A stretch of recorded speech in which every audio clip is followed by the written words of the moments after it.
ID, but we're sadly going to have to begin with the United Nations General Assembly because yesterday Donald Trump spoke at the UNGA. It was mostly pretty obscene, actually. He began by blowing his own trumpet, if you know what I mean. And he was basically telling us all what a wonderful person he is. He stopped 7 wars, and personally he stopped them. He deserves a Nobel Peace Prize, but that's not why he's doing it. He's stopping all the wars to save lives, except in Gaza, of course. He heavily criticized the United Nations, and we can discuss this later, but perhaps with some justification. But he didn't mention systematic breaches of international law by the US, the UK, the EU, and Israel over the years. He was, however, very upset that the United Nations didn't give him $500 million to rebuild the UN building a number of years ago. That was very upsetting to him.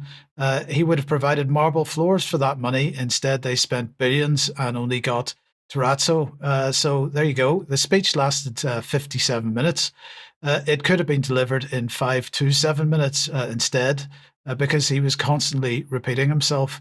Migration and net zero policy was the crux of it.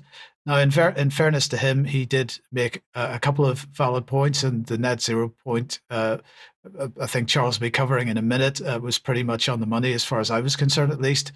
But there was also this on Ukraine, and specifically on the EU, which I think is going to be an interesting. It's an interesting comment that he makes here. Let's have a listen to this. This war would never have started if I were president. This was a war that should have never happened. It shows you what leadership is, what bad leadership can do to a country. Look what happened to the United States, and look where we are right now in just a short period of time. The only question now is how many more lives will be needlessly lost on both sides. China and India are the primary funders of the ongoing war by continuing to purchase Russian oil. But inexcusably, even NATO countries have not cut off much Russian energy and Russian energy products, which, as you know, I found out about 2 weeks ago, and I wasn't happy. Think of it. They're funding the war against themselves. Who the hell ever heard of that one?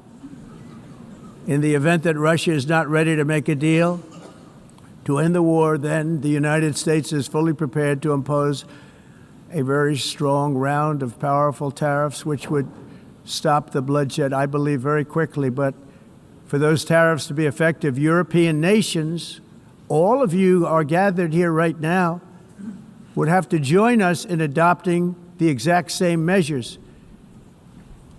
I mean, you're much closer to this. We have an ocean in between. You're right there. And Europe has to step it up.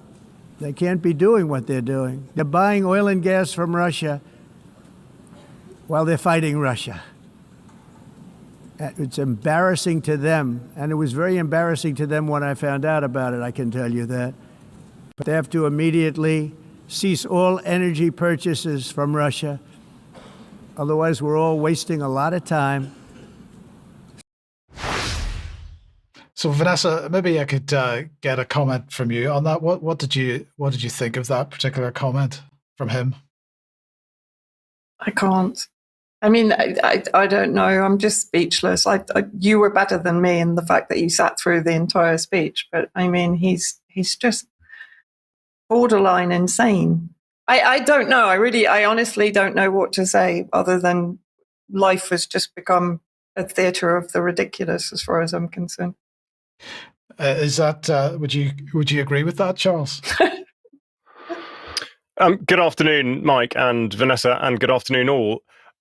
To a point, although what I would say, and this is not necessarily to slap him on the back, but it is to acknowledge that he is an absolute master at scoring points where they are readily there to be taken. And I think that's really what he demonstrates. Okay, as you say, he certainly took his time to do it, an awful lot of repetition and congratulating himself for stuff that he probably hasn't achieved and won't achieve, but never let that get in the way of a good story.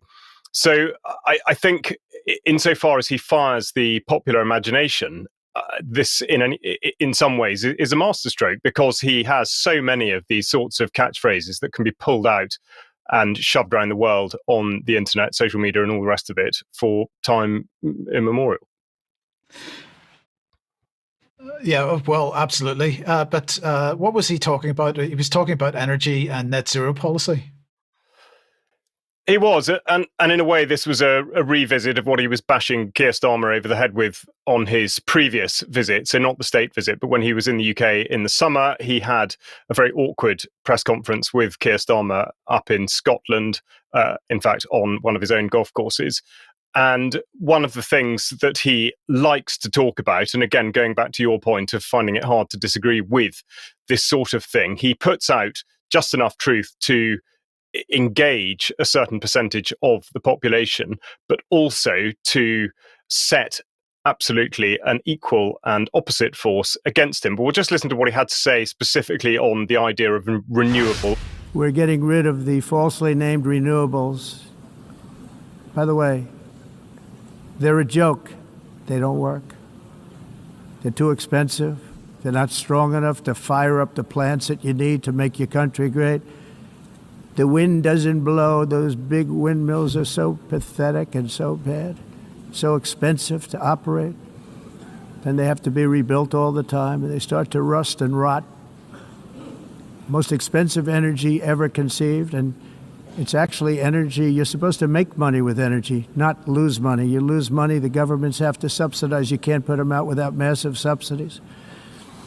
And most of them are built in China, and I give China a lot of credit. They build them, but they have very few wind farms. So why is it that they build them and they send them all over the world, but they barely use them? You know what they use? Coal. They use gas. They use almost anything, but they don't like wind. But they sure as hell like selling the windmills. Europe, on the other hand, has a long way to go, with many countries being on the brink of destruction because of the green energy agenda. And I give.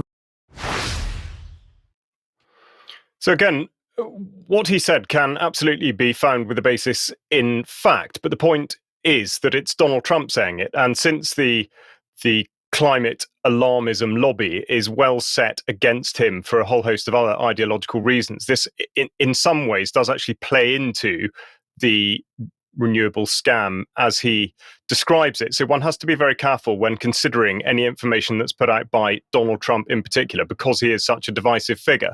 And with that in mind, we'll just go now to what he said about the supposed basis, the scientific basis for the pursuit of renewable and indeed net zero in the first place, i.e. climate change. And I hope the Prime Minister is listening, because I told it to him 3 days in a row. That's all he heard. North Sea oil, North Sea, because I want to see them do well. I want to stop seeing them ruining that beautiful Scottish and English countryside with windmills and massive solar panels that go 7 miles by 7 miles, taking away farmland. But we're not letting this happen in America. In 1982, the executive director of the United Nations Environmental Program predicted that by the year 2000, climate change would cause a global catastrophe. He said that it will be irreversible, as any nuclear holocaust would be. This is what they said at the United Nations. What happened? Here we are. Another UN official stated in 1989 that within a decade, entire nations could be wiped off the map by global warming. Not happening. You know, it used to be global cooling. If you look back years ago in the 1920s and the 1930s, they said, global cooling will kill the world. We have to do something. Then they said global warming will kill the world. But then it started getting cooler. So now they could just call it climate change, because that way they can't miss. It's climate change. Because if it goes higher or lower, whatever the hell happens, there's climate change. It's the greatest con job ever perpetrated on the world, in my opinion.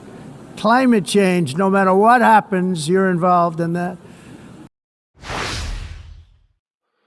Now, whether those are his actual thoughts or not is beside the point, but they do exactly what they're designed to do, which is to polarize and give people, exactly as he articulates, give people the feeling of helplessness because of this fundamental problem, either because you believe that the climate is boiling or whatever it's supposed to be doing, or you know that it's complete nonsense and you're seeing all the taxpayers' money go into destroying the landscape in the name of apparently protecting it. But with that in mind, we should consider an announcement, for example, by DEFRA, which has just gone out about the water consumption. And we see, a way to apparently reduce bills. But of course, actually, it doesn't deal with the possibility that one might take control of one's own water supply. And this is something I've talked about with regard to mosquitoes and how colonial administrations dealt with it. And from the erstwhile Public Health England, we go back to 2018 to look at their policy on mosquitoes in the garden, and indeed a specific bit about the storage of water and how that presents a hazard. And of course, in these days of biosecurity, it's very easy to see how that could be jacked up into something that creates much more fear. And just to draw this out and conclude it, I will just remind you that the Planning and Infrastructure Bill, which is going through Parliament at the moment, contains absolutely no provision whatsoever for the harvesting of water in the new development or development of housing, either individually or collectively, which means that there will be a constant push to surrender water for AI and data centers, but never ever to take control of it yourself. Yeah, Charles, thank you very much for that.